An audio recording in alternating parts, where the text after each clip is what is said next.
Kok aneh, Bu? Iya, Pak, Ibu juga ngerasain aneh. Udah istirahat. Ini malam yang ketiga setelah petir. Suasana benar-benar kampung itu hening sekali. Kecuali suara hewan-hewan ternak. Menjelang tengah malam, Agung sudah tertidur. Tapi Pak Wito masih terjaga. Masih terus terjaga. Dia sudah dari sore ini udah ngecek bolak-balik ke pantai, ke tempat keramat tersebut, ya kan, balik lagi, ya kan. Istrinya menanyakan gimana-gimana, pokoknya disuruh waspada. Pada malam hari itu, nggak tahu kenapa pada saat itu memang Bukus ini bawaannya ngantuk. Dibangunin sama Pak Wito. Bu. Bangun.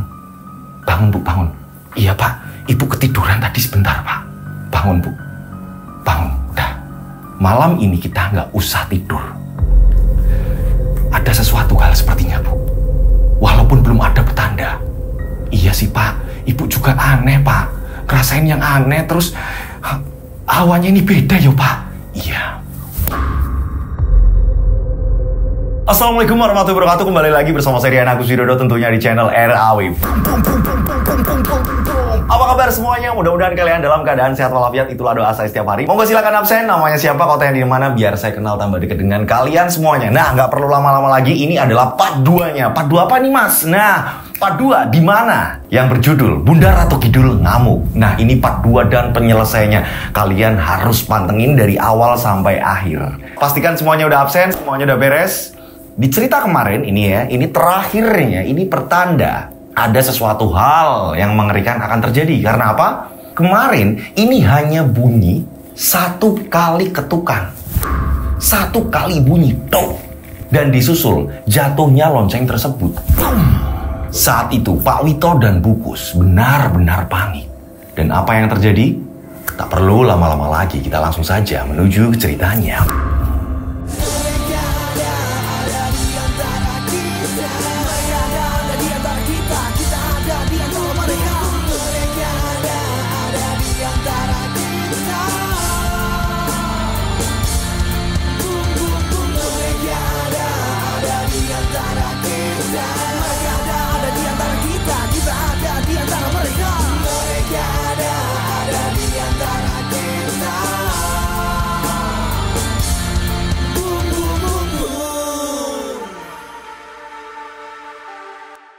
Pada saat itu, ya, ini bener-bener mereka berdua panik. Apa yang akan terjadi, Pak?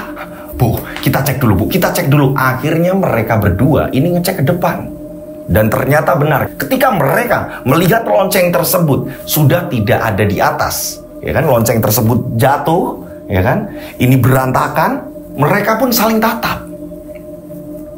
Saat lonceng tersebut sedang dibetulkan oleh Pak Wito, tiba-tiba mereka dikagetkan suara dari si Agung yang sedang tertidur. Bu, Bapak, Ibu, Bapak.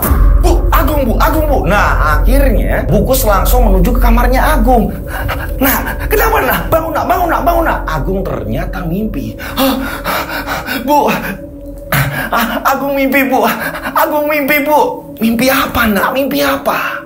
Bu, Agung mimpi, Bu. Ada ular besar di tengah laut sedang mengamuk, Bu. Ular itu tampak marah, Bu.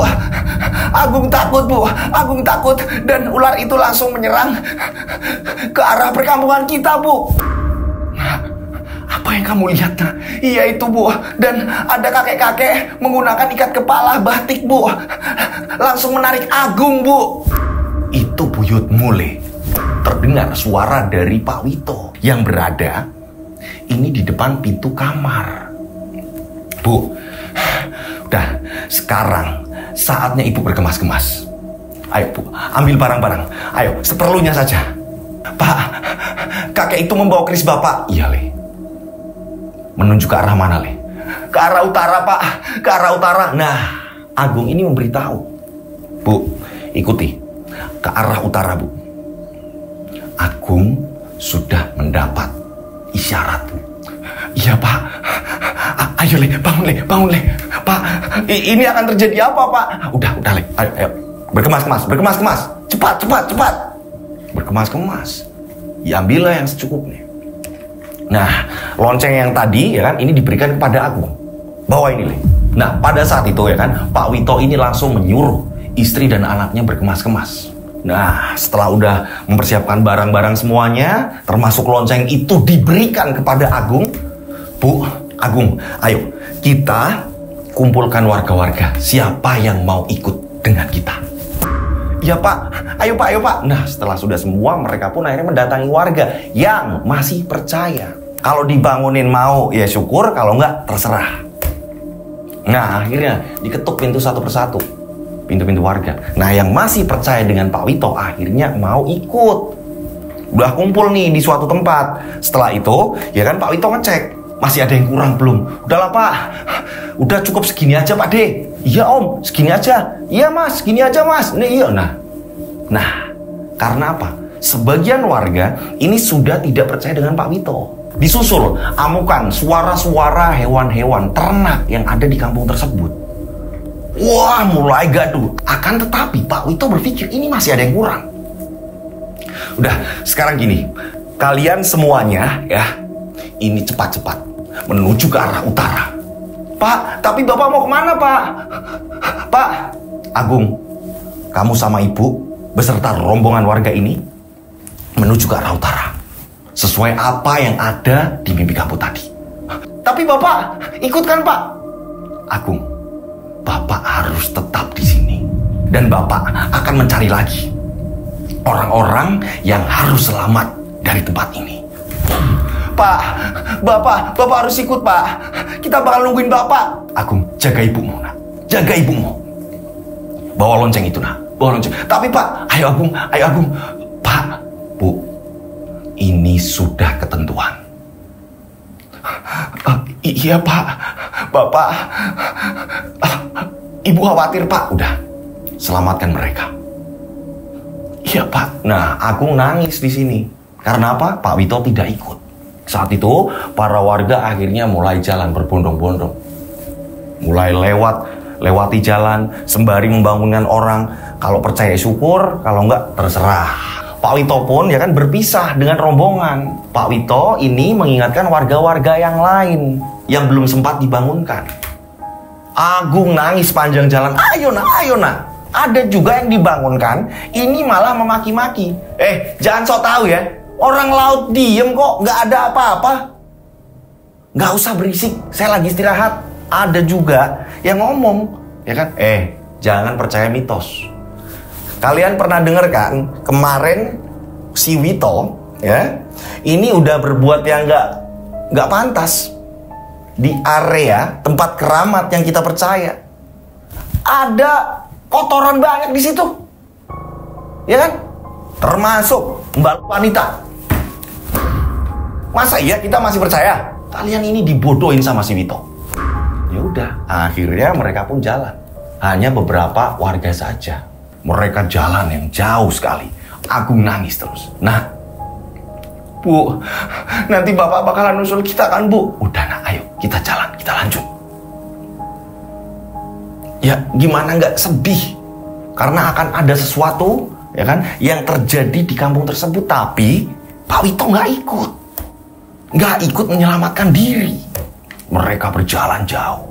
Sepanjang jalan banyak orang-orang yang mentertawakan mereka yang masih pada begadang. Jalan. Nah, saat mereka sudah mulai naik di arah dataran tinggi, tiba-tiba disusul suara gempa bumi. Udah gempa. Tapi mereka sudah tidak melihat pantai lagi. Karena mereka ini jalan sudah jauh. Tak lama kemudian gempa itu muncul lagi. Dar. Hewan-hewan semua berlarian. Burung-burung semuanya ya kan. Ini mulai berterbangan. Mereka sudah nggak bisa lagi lihat ke kampung mereka. Nggak tahu apa yang terjadi dengan kampung mereka. Yang mereka rasakan gempa yang sangat dahsyat. Nah, nggak tahu kenapa yang dikasih petunjuk ini Agung. Bu, kayaknya kok arahnya ke arah sini Bu. Nggak tahu kenapa Agung merasa ke arah sini Bu. Ayo para warga, ayo ikut saya, ikut arahan dari anak saya. Ya Bu. Diarahkan sama Agung. Ternyata ini memasuki daerah-daerah pinggiran hutan. Tak lama kemudian mereka bertemu musola dan ada padepokan di situ. Nah, akhirnya ya kan sampai di situ barulah Bukos ini ketemu sama pemilik padepokan tersebut. Assalamualaikum. Waalaikumsalam. Ini rombongan apa ya? Kami juga panik. Ada suara gempa. Kami juga merasakan di sini. Begitu hebat. Iya Pak, kami penduduk dari pantai itu Pak. Oh iya, silakan. Ayo. Nah, akhirnya santri-santri yang lain ini ikut membantu. Ternyata di situ padepokan di mana isinya orang-orang haji di situ. Silakan kalau mau berlindung di sini. Silakan. Di sini dataran tinggi, tapi kami merasakan hal itu. Ini belum tinggi banget padahal. Karena perjalanan yang begitu jauh. Mohon izin, Pak, untuk sementara tinggal di sini, kami sudah kelelahan. Iya, nggak apa-apa. Ayo, nggak apa-apa. Silakan. Ini berlindung di tempat itu. Agung, ini masih kepikiran bapaknya. Ia berdiri di atas batu, ia memandang ke arah bawah. Akan tetapi sudah tidak bisa terlihat, sangat jauh mereka ini berjalan. Dan apa yang terjadi? Apa yang terjadi di bawah? Agung pun disamperin sama ibunya.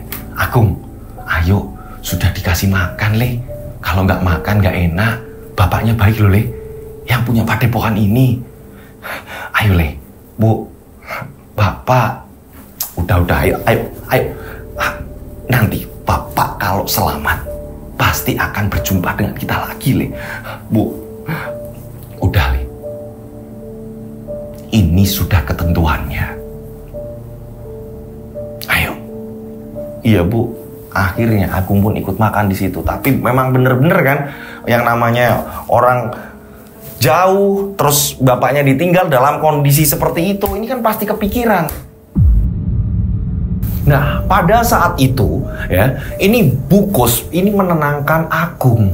Dan akhirnya mereka pun berdoa bersama para warga yang menampung mereka. Di padepokan itu, mereka benar-benar dilayani. Ternyata, ini yang datang bukan hanya dari mereka, melainkan beberapa warga yang dekat-dekat dari pantai. Ini mereka datang ke situ. Benar-benar ditolong. Singkat cerita, keesokan harinya terdengar kabar bahwa kampungnya Pak Wito dan beberapa daerah ini terkena bencana. Banjir melanda, banjir memporak-porandakan kampung-kampung di daerah sekitaran pesisir. Benar-benar ludes. Kabar itu terdengar hingga ke telinga para pengungsi. Bu, kampung kita, Bu. Iya, Nak. Untungnya kita selamat, nah, Bu. Tapi Bapak, Bu, kita berdoa semoga Bapak baik-baik saja, nah. Itu sudah tugasnya, nah. Akan tetapi, dari pihak padepokan ini melarang semua pengungsi untuk mendekat ke daerah mereka dulu. Sampai benar-benar sudah diatasi pemerintah. Dan ternyata benar. Mulai dari tim SAR, pemerintah, segala macam ya. Ini sudah mulai mengevakuasi korban-korban yang berjatuhan. Korban-korban yang tertimbun, reruntuhan bangunan segala macam, ya kan? Ini memang dilarang untuk mendekat dulu, biar aman dulu, dipastikan biar steril dulu. Singkat cerita, setelah sudah dipastikan aman, air sudah mulai surut, barulah mereka pun akhirnya turun, ngecek sanak saudara, ya kan? Yang ini belum sempat dikabarin. Keluarga-keluarga, korban-korban. Nah, pada saat mereka ke situ, ini banyak yang masih dievakuasi, masih ada susulan-susulan. Ternyata masih ada yang tertimbun dan sulit untuk ditarik keluar. Benar-benar luluh lantah kampungnya Pak Wito. Agung dan ibunya menuju ke rumahnya, melihat rumahnya ini hancur berantakan. Nah, disitulah ya kan akhirnya warga-warga yang berhasil selamat ini bergotong royong, dibantu oleh pemerintah juga untuk membetulkan rumah-rumah mereka. Dan mereka pun melihat masih ada banyak mayat yang akhirnya berhasil dikeluarkan. Walaupun air udah surut, ini masih banyak korban-korban yang tertimbun, ya kan, reruntuhan-reruntuhan bangunan. Ada keanehan di sini. keluarganya Pak Broto. Pak Broto adalah siapa? Kalian harus nonton dulu di part 1 biar kalian gak bingung. Keluarganya Pak Broto ini baik-baik saja dan dia naik motor sambil ketawa-ketawa. Banyak yang mati. Nggak nurut sih sama saya. Pak Broto ini asik-asik aja seperti itu. Dan banyak yang melihat kabar itu, ya kan, ini sampai di telinganya Bu Kus dan Agung. Bu, kata orang-orang Pak Broto ini malah selamat, Bu. Lah terus Pak Bambang gimana ya, Bu? Sebagai Pak Lurah, Bu, kok nggak kelihatan? Nah, mereka ini tercengang ketika mendengar Pak Bambang dan keluarga mati. Tertimbun bangunan-bangunan. Keluarganya Pak Bambang, begitu juga orang-orang terdekatnya Pak Bambang, semua tertimbun. Mati semuanya. Nah, pada saat itu Agung dan ibunya terus mencari keberadaan Pak Wito. Di tempat keramat itu yang biasa Pak Wito datangi, ini nggak ada Pak Wito. Bahkan dicari kemanapun, ini nggak ada Pak Wito. Capek sendiri si Agung. Bu, kemana ya Bu, Bapak ya Bu? Bapak ini masih hidup nggak? Anehnya ini nggak ada jasadnya atau apa segala macam. Ini nggak ada. Pemerintah ya kan, ini udah ngasih tahu ini korbannya ini. Dan di situ ini nggak ada kabar Pak Wito ini kemana, masih hidup atau nggak ada kabar sama sekali. Hingga pada akhirnya ibunya Agung ini mengatakan kepada Agung, nah, berarti apapun yang terjadi, kamu yang sekarang menggantikan posisi Bapak.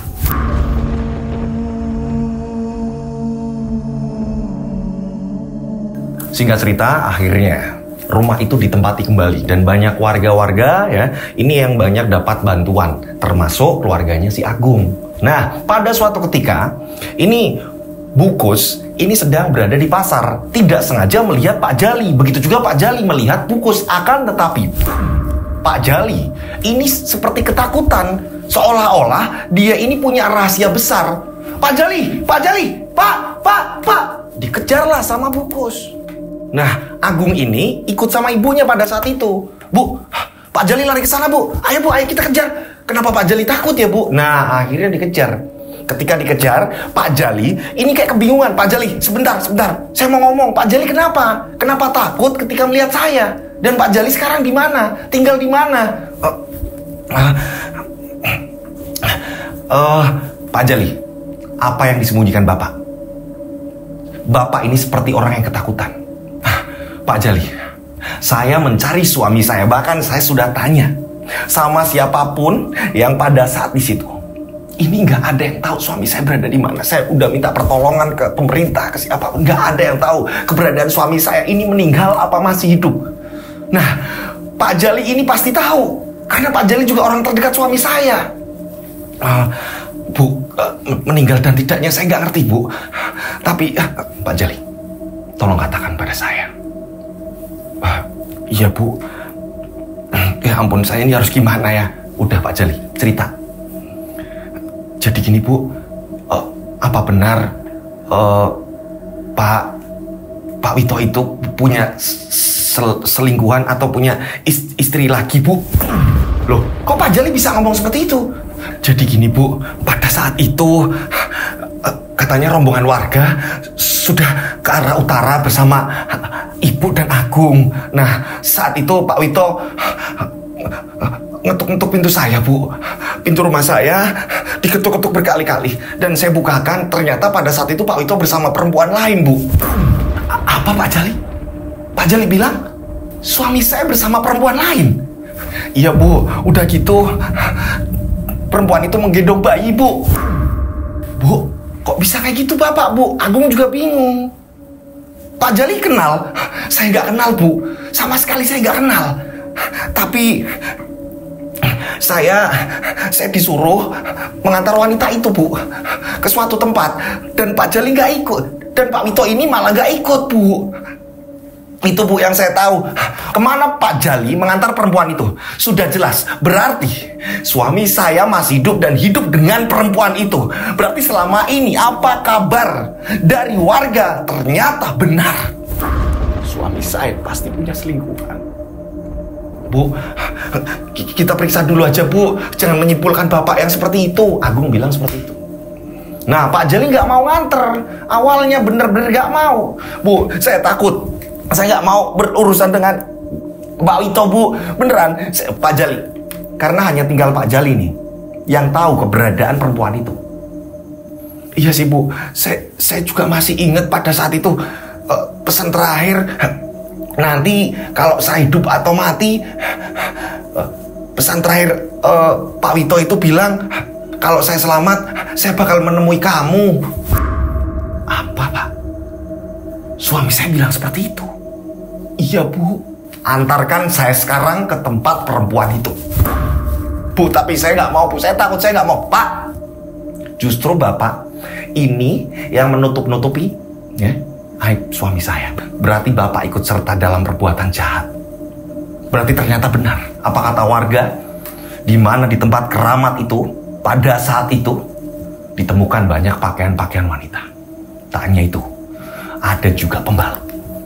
Berarti Pak Jali ikut dalam komplotan itu. Bu, jangan laporkan saya, Bu. Saya beneran, saya tidak ikut campur soal itu, Bu. Ya, saya mau ngantar. Akhirnya Pak Jali mau mengantar. Nah, sepanjang ngantar memang ini jalanan jauh. Ini naik kudanya Pak Jali, naik dokarnya Pak Jali. Nah, Pak Jali ini sepanjang perjalanan ini mengatakan, Bu, tapi jangan bilang kalau saya yang nganter ya, Bu. Saya ini pengen masih hidup. Saya pengen hidup, Bu. Saya juga nggak mau berurusan dengan Pak Wito. Iya, udah anterin saya terus. Ayo, jalan terus. Hingga pada suatu ketika tibalah di sebuah perkampungan yang dimana warga dan penduduknya ini sangat sedikit sekali. Di situ hanya banyak sawah-sawah, kebun-kebun, pepohonan-pepohonan banyak sekali, ya kan? Sampailah di tengah-tengah sawah. Bu, saya cukup mengantar di sini saja ya, Bu. Loh. Di sini nggak ada rumah kok, Bu. Ini lurus dan sebelah kanan nanti nggak mau. Antar saya sampai sana, Bu. Beneran, Bu. Jangan bawa-bawa saya, Bu. Yaudah, anterin sampai gangnya. Ya, Bu. Kenapa saya mau nurunkan Ibu di sini? Saat itu perempuan itu turun di sini, Bu. Saya masih ingat persis. Saya tanya segala macam, dia ini nggak menjawab apa-apa, Bu. Dia juga seperti orang ketakutan. Udah, itu saja, Bu, yang saya tahu. Mari, Bu, saya antar, tapi jangan bilang kalau saya yang antar ya, Bu. Nah, akhirnya diantar sampai gang. Pak Jali bilang, itu, Bu, rumah paling ujung, karena saya tahu persis. Saya penasaran dengan perempuan itu. Saya penasaran, makanya saya amati dia, Bu. Setelah itu saya pulang. Akhirnya diturunkan di situ Bukus dengan Agung. Jalan nih sampai ke rumah yang dimaksud. Ini jalan menuju ke rumah yang ada di ujung itu, ya kan? Ini Bukus ngedumel terus, ngoceh terus. Kok iya ya, kok teganya kayak gini? Sakit, Gung, hati Ibu sakit. Udahlah, Bu, itu cuma gosip. Kita ini baru mau pembuktian, baru nanti kita bisa tahu Bapak benar atau salah, Bapak ini masih hidup atau tidak. Ayo, Bu, pokoknya di sana Ibu harus menahan amarah. Agung bilang seperti itu. Nah, hingga pada akhirnya tibalah di rumah itu. Diketuk pintu rumah itu. Dek. Assalamualaikum.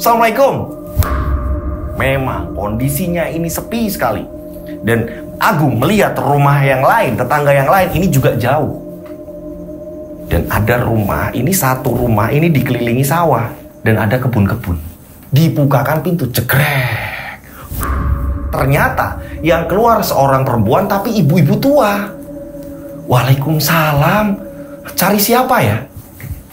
Bu, ibu siapa ya? Saya istrinya Wito. Ibu siapa? Istrinya Wito. Nah, baru seperti itu ya. Tiba-tiba dari arah dalam memotong pembicaraan mereka. Mbak, istrinya Pak Wito ya? Kamu ya? Selingkuhan suami saya, kamu ya? Mbak, sebentar, Mbak. Nah, saat itu ya kan, ini nggak bisa nahan amarah. Bukus saat itu nggak bisa menahan amarah. Nah, saat itu ya kan, perempuan tersebut ini ditarik, langsung ditampar sama Bukus. Buak. Ini di depan pintu rumah.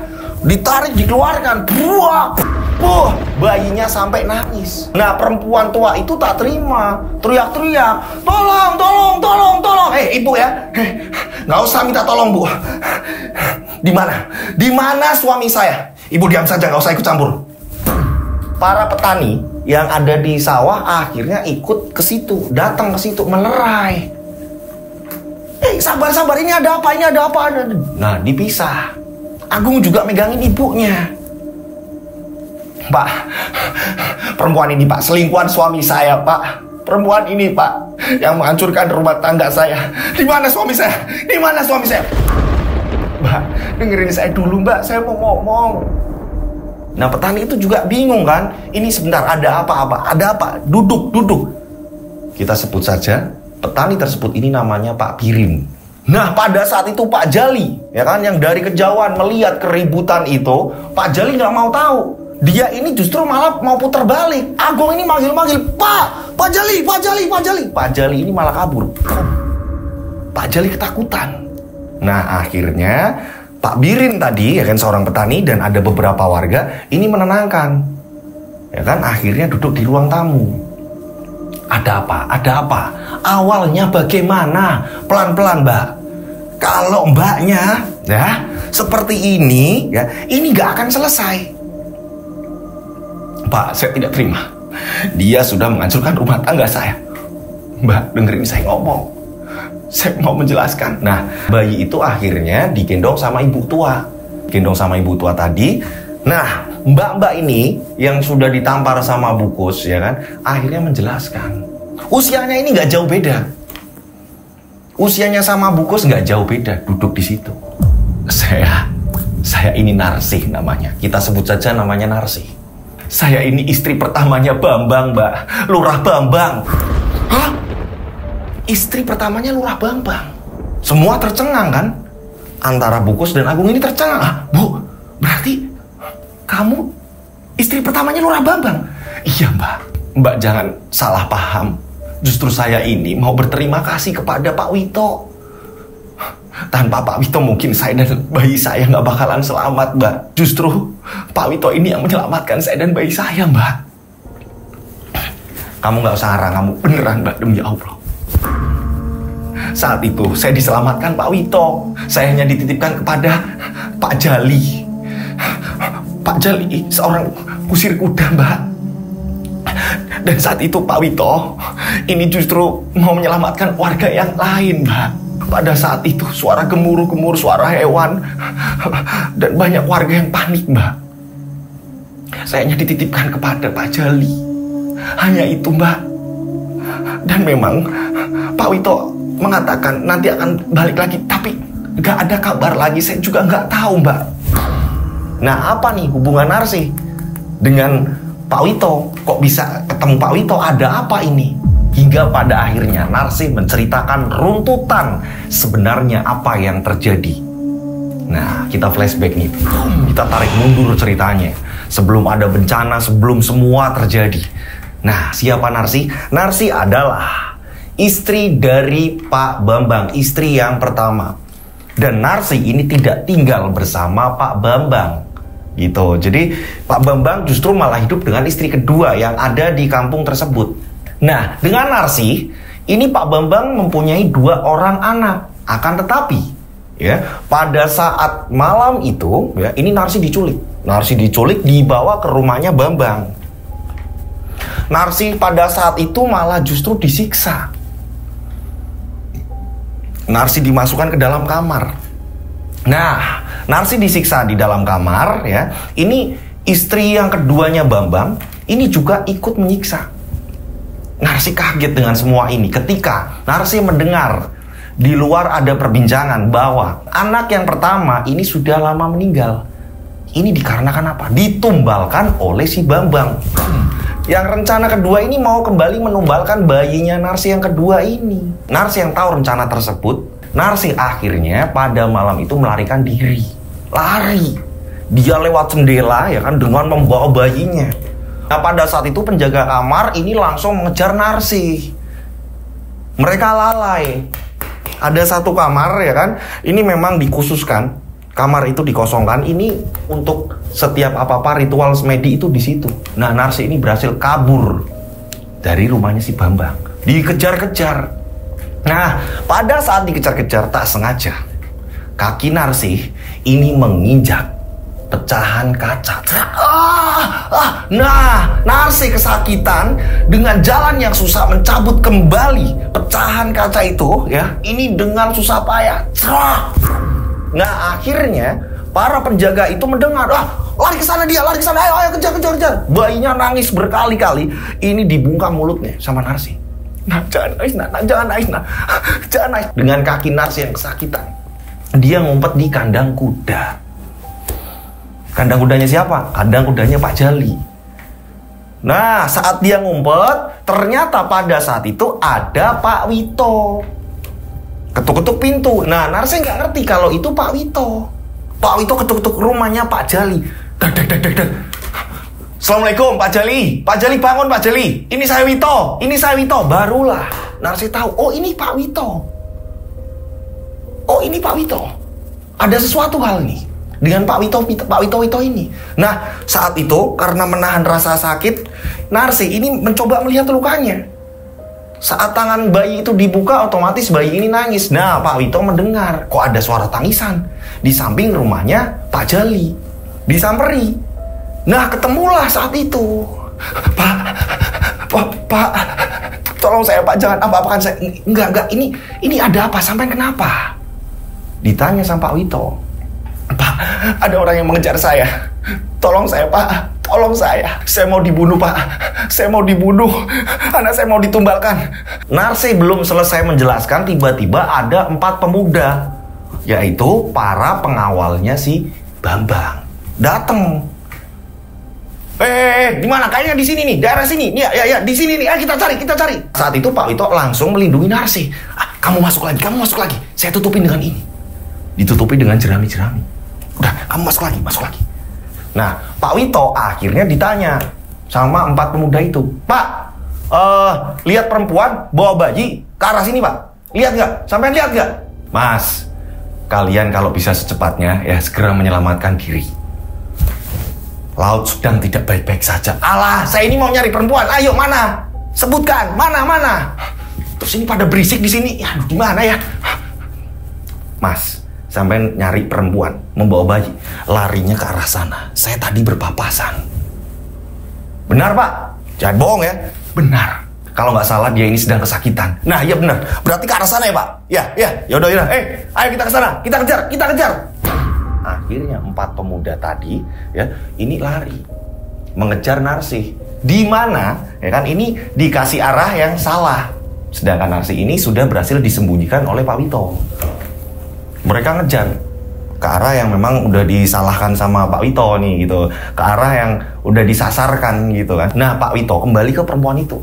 Udah, bangun. Udah, mereka sudah pergi. Nah, Pak Wito melihat kakinya ini pincang jalannya. Mbak, ini siapa?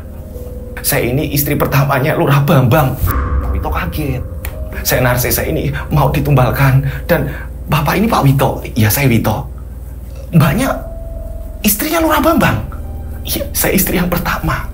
Saya dan bayi saya ini mau ditumbalkan. Gak tahu nasib saya. Tak lama, Pak Jali pun ya ini membukakan pintu. Ada apa ini? Sempat masuk sebentar. Karena apa? Ada suara orang berlarian lagi. Ini orang menyelamatkan diri apa nyari Narsi? Gitu. Wah, petir semakin menggelegar. Dar.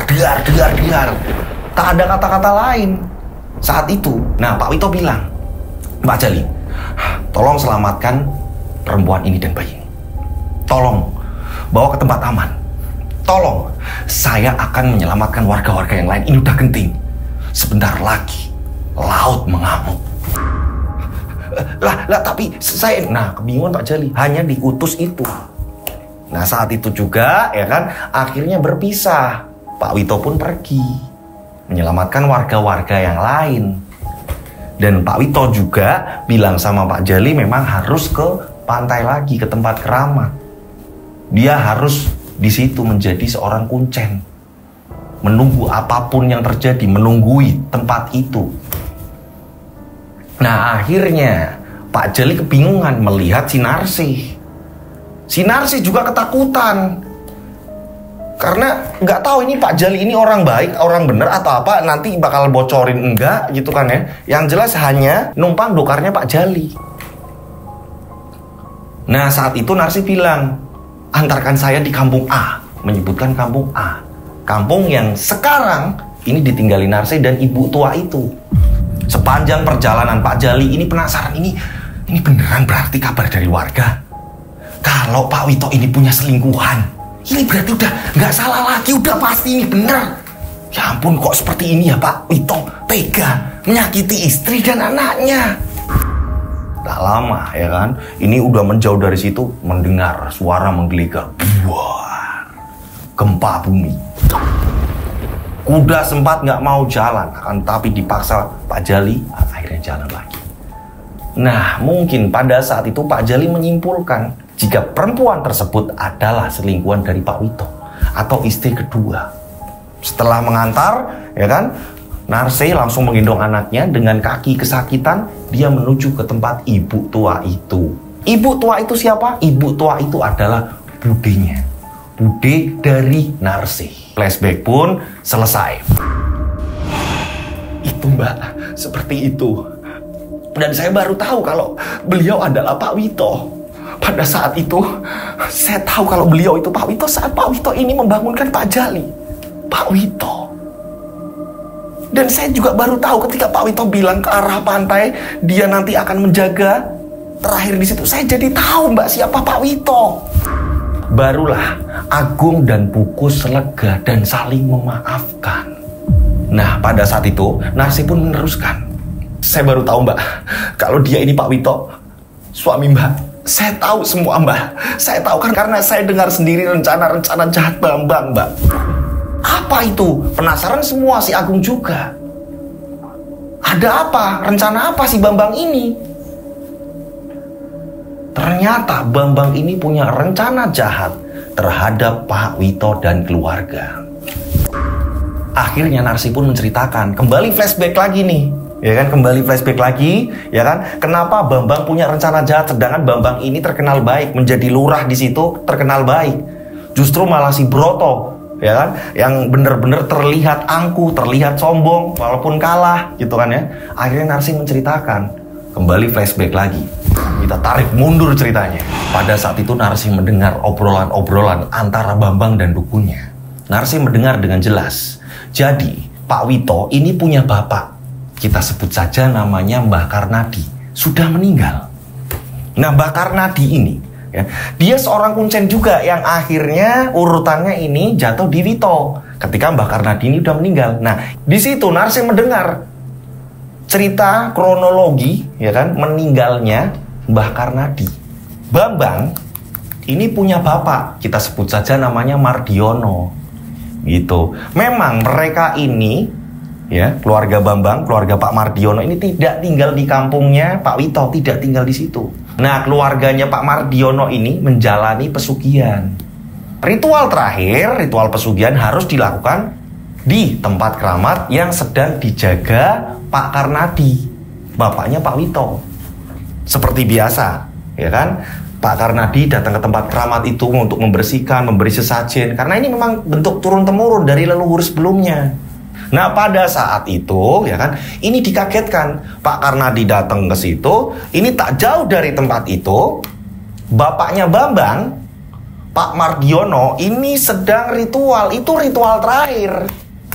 Ritual terakhir. Di mana ketika ritual itu ini dihentikan, maka akan kacau balau. Nah, Pak Karnadi ini nggak terima. Tempat keramat tersebut ini dijadikan tempat ritual. Diusirlah Pak Mardiono yang sedang ritual, ya kan, ini digagalkan. Apa-apaan? Ini tempat keramat, tapi bukan untuk meminta pesugihan yang seperti ini, ritual yang seperti ini, ritual yang sesat seperti ini. Pak Mardiono tidak terima. Karena apa? Ini ritual terakhir. Nah, Pak Mardiono pulang karena diusir nih, ya kan. Pada saat diusir, dukunnya bilang, jalan terakhir satu-satunya, kamu harus memegang mengambil pusaka yang ada di Karnadi, karena itu pusaka turun-temurun. Jangan sampai kamu tidak memegang keris itu. Ketika kamu memegang keris itu, maka kamu bisa menguasai tempat itu untuk kamu melanjutkan ritual. Nah, Pak Mardiono kembali lagi datang ke tempat itu untuk berritual sekaligus mengambil keris dari Pak Karnadi. Akan tetapi pada saat itu Pak Karnadi tahu, terjadilah baku hantam. Karena memang diusir secara halus nggak bisa, terjadilah perkelahian. Bukannya keris ini berhasil diambil, justru Pak Mardiono ini terkena hantaman tepat di dada sebelah kiri. Tepat di dada sebelah kiri, Pak Mardiono pun terjatuh. Pada saat terjatuh, terhuyung-huyung, barulah pulang lagi. Tidak berhasil mengambil pusaka itu. Pak Mardiono, ini laporan ke dukunnya, ini mengatakan, aku harus membunuhnya lewat jarak jauh. Nah, hingga pada akhirnya Pak Karnadi pun terkena serangan dan meninggal. Nah, di sini Pak Mardiono sekeluarga bukannya kaya. Justru Pak Mardiono ini sengsara, sakit-sakitan. Nah, di akhir hayatnya Pak Mardiono menceritakan semuanya ke Bambang runtutannya. Pak Mardiono pun mengatakan ke Bambang, jika Bambang kalau mau kaya, tumbalkan kedua anakmu nanti. Ketika kamu sudah mempunyai anak pertama, tumbalkan, dan kedua kalinya kamu tumbalkan. Agar kamu bisa kaya. Nah, tak lama kemudian Pak Mardiono pun meninggal. Nah, disitulah Bambang geram ingin menguasai kampung tersebut dan bisa merebut pusaka itu, bahkan bisa menempati atau menguasai daerah keramat itu. Dengan cara apa? Bambang harus menjadi penduduk di situ terlebih dahulu. Makanya dia menikah dan tinggal di daerah itu, ya kan? Dia pelan-pelan. Setelah pelan-pelan, gimana caranya dia ini jadi lurah dulu. Setelah dia berhasil mengalahkan Broto, Bambang sudah menjadi seorang lurah, maka pelan-pelan ia ingin menghancurkan Pak Wito dan keluarganya, keturunan-keturunan selanjutnya. Dan Bambang pengen menguasai tempat keramat itu, ya, dan tidak ada lagi yang menghalangi. Nah, karena Bambang punya misi, pengen melanjutkan usaha ritual dari almarhum bapaknya Bambang. Dan itu semua diketahui oleh Narsi. Nah, setelah Bambang menjadi lurah, pada saat itu warga digegerkan jika Pak Wito ini menjadi seorang dukun dan dekat dengan banyak wanita. Ya, ini sebenarnya ulah dari Bambang. Pak Bambang ini menyuruh anak buahnya untuk menyebarkan gosip. Dan anak buahnya rata-rata bukan dari penduduk situ. Itu dari kampungnya Bambang asli. Gitu, menyuruh orang-orang, ya kan, ini agar percaya bahwa tempat keramat itu ini disalahgunakan oleh Wito. Agar Wito ini dibenci warga. Nah, yang diracuni anak buahnya si Broto. Pendukung-pendukungnya Broto. Itu seolah-olah ini adalah yang melakukan Broto. Padahal semua itu dilakukan oleh Bambang. Dan flashback pun selesai. Narsi sudah menceritakan semuanya. Nah, Agung pada saat itu kaget. Berarti kematian kakek benar, Bu. Selama ini Bapak tidak mau bercerita dan selalu ngomong sama kita, jangan balas dendam, jangan balas dendam. Ya itu, Bu. Kakek dibunuh oleh bapaknya Pak Bambang, Bu. Iya, Nak. Ibu juga baru tahu kenapa selama ini bapakmu ini nggak mau cerita. Sebenarnya ini tahu atau tidak tahu? Nah, ternyata ini semua ulah si Bambang, lurah Bambang. Dan Bambang juga yang menyuruh anak buahnya untuk mengadu domba lewat pakaian dalam ditaruh di tempat sesajen, begitu juga sampai, maaf ya, ini sampai pembalut wanita. Ini semua ulah Bambang. Agung kaget. Bukus ini tidak menyangka Bambang yang dianggap baik ternyata seperti itu. Dia pura-pura melerai warga, ya kan, agar tidak main hakim sendiri terhadap Pak Wito. Ternyata ini semua ulah si Bambang. Oh ya, Mbak, ada sesuatu hal yang harus saya berikan kepada Mbak. Apa, Mbak? Sebentar. Saya ambil dulu. Nah, Narsi ini masuk ke kamar. Tak lama kemudian dia keluar dengan memberikan keris. Bu, keris Bapak, Bu. Keris Bapak. Loh, kok bisa sampai di tangan Mbak Narsi? Bu, berarti Agung harus melanjutkan tugas Bapak, Bu. Iya, Nak. Tapi kok bisa di tempat Mbak Narsi? Akhirnya Narsi pun cerita. Pada saat Pak Jali menyelamatkan Narsi dan bayinya yang berada di kandang kuda, ya, ini ketika udah ketemu Pak Jali segala macam, keris itu tergeletak, lupa nggak dibawa lagi saking Pak Wito ini buru-burunya. Nah, keris itu sudah sempat diberikan ke Pak Jali, tapi Pak Jali ketakutan, tidak mau menerima keris itu dan tidak ingin ikut campur. Nanti takutnya bakalan istrinya tahu atau apa, ini ada perselingkuhan atau apa. Pak Jali nggak mau menerima keris itu, sehingga membuat keris itu akhirnya di tangan Narsi dan sekarang dikembalikan kepada Agung dan Bukus.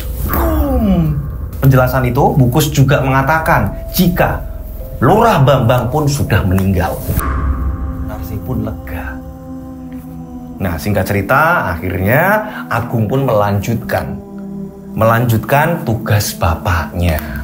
Gitu, karena udah ketemu semua, keris udah ketemu, lonceng ada di tangan Agung. Mau nggak mau Agung melanjutkan tugasnya. Singkat cerita ya kan, akhirnya kembali ke rumah, ya kan, Agung melanjutkan tugas bapaknya, ketemu juga sama Pak Jali, akhirnya diluruskan, Pak Jali juga tenang. Oh, ceritanya seperti itu. Pak Jali pun akhirnya tenang. Oh, tahu. Oh, saya pikir malah itu selingkuhannya, Bu. Bukan, Pak Jali. Runtutan ceritanya seperti ini. Ya ampun, ternyata Lurah Bambang seperti itu ya, Bu. Untung udah meninggal ya, Bu. Hingga pada akhirnya cerita pun selesai. Sekarang Agung yang melanjutkan tugas dari bapaknya. Cerita pun selesai. Saya mengucapkan terima kasih buat pengirim cerita. Mohon maaf kalau ada salah-salah kata dalam saya bercerita. Gitu. Nah, buat teman-teman yang punya pengalaman cerita misteri, caranya gampang banget. Buat mengirimnya seperti ini caranya ya. Ini seperti ini. Dikirim per paragraf atau per kalimat ya, agar tidak rancu gitu. Jadi dihafalkan mudah. Kronologinya seperti apa, nama yang mau disamarkan jelas dikasih tahu ya. Penampakan horornya, hantunya seperti apa, penyelesaian seperti apa, jelas seperti ini. Kirimnya kemana? Kalian bisa kirim ke DM Instagram saya @dodosijo atau kalian bisa kirim ke nomor WhatsApp saya 085870433336, 3-nya 4 kali. Saya ulang, 085870433336, 4 kali. Seperti biasa dikasih nama dan nama kota agar tidak tertumpuk dengan WhatsApp lain ya. Oke, saya berdoa mudah-mudahan penikmat channel Rian Agus Widodo dari banyak rezeki melimpah. Amin. Selalu dilindungi Allah Subhanahu wa taala. Amin. Dijauhkan dari mara bahaya. Amin. Panjang umur, sehat selalu. Amin. Akhir kata saya Rian Agus Widodo mengucapkan wassalamualaikum warahmatullahi wabarakatuh. Mereka ada di antara kita. Mereka ada di antara kita. Subscribe channel Rian Agus Widodo, kisah misteri. Mereka ada di antara kita. Nyalakan lonceng, notif, tinggalkan komen, share. Mereka ada di antara kita. Mereka ada di antara kita. Kita ada di antara mereka. Mereka ada di antara kita.